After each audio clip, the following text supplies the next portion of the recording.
On this week of International Women's Day, I am thinking about the amazing life and journey of someone named Antoinette Brown. In 1825, in upstate New York, Antoinette Brown was born, and it was clear after just a little while that she had a particular calling and sense of relationship with God. Her brother remembered her asking to say the prayers around the dinner table before the family had a meal. When Antoinette was 9 years old, she was worshiping with her local church, a Congregational church, and the pastor extended an altar call for anyone who wanted to come forward and join the church and declare themselves a Christian. And little Antoinette walked forward. And sometimes we think about church as being a little slow to react to social movements, a little behind the times. But in this case, the particular structure of the Congregational way, this idea that all people were equal before God, forced the leaders of the church to take this little girl's claim seriously. And the leaders and the deacons voted, and they admitted Antoinette Brown as a member of that church as a 9-year-old. Later, Antoinette went on to college at Oberlin, one of the few colleges that admitted women at that time, and she lobbied to be able to study for the ministry. And she took all the classes, got all the credits, but Oberlin did not grant her a license to allow her to preach.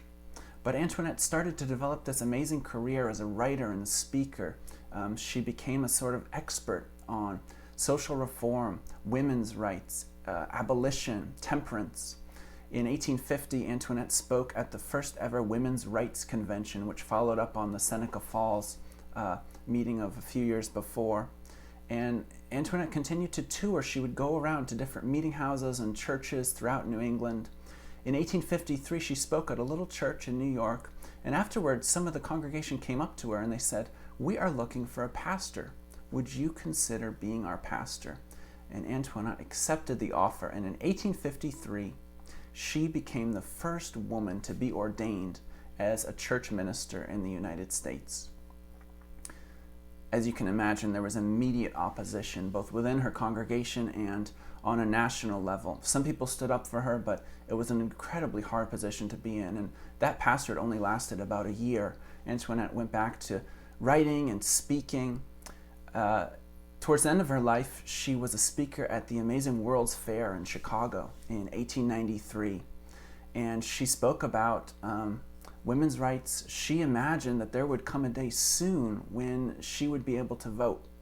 This is what she said: "We fully believed, so soon as we saw that women's suffrage was right, that everyone soon would see the same thing, and in a year or two it would be granted."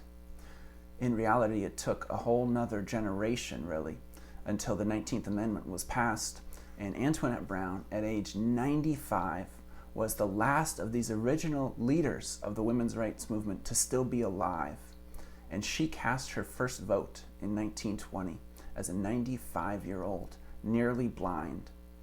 So we give thanks today for that amazing journey that she undertook, from a 9-year-old accepting an altar call, to accepting a call as a local church minister, to being able to cast her first vote, and all the work she put in. Thanks be to God for the life of Antoinette Brown.